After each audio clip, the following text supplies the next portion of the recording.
I chat with them. We always organize meetings. We interact.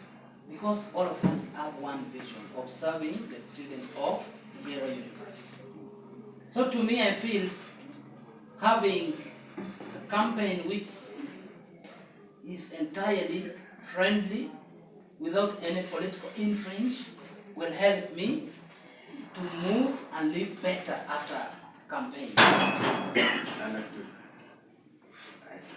James. All right, thank you so much, Mr. Abuka, right? Yes, please. Thank you so much for this wonderful manifesto.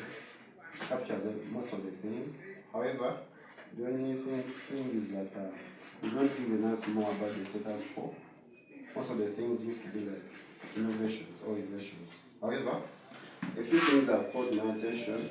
If you go to section 8.60, that is the transport sector, in 8.62, you say that advocating vocabulary relationship between the students and the operators of the university academic area.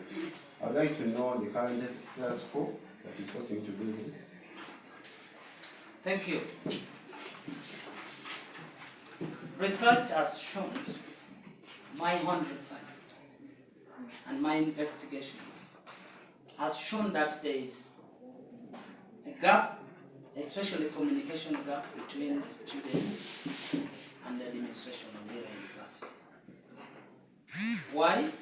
One, we have witnessed that there is always an issue. I can give an example. I lost my father, my biological father. When I lost him, the university gave the bus, but students were tasked to pay money for fuel, which in most cases is not simple for a student. So automatically there will create some suspicions from the student to administration. Given that maybe the students are not well comfortable with such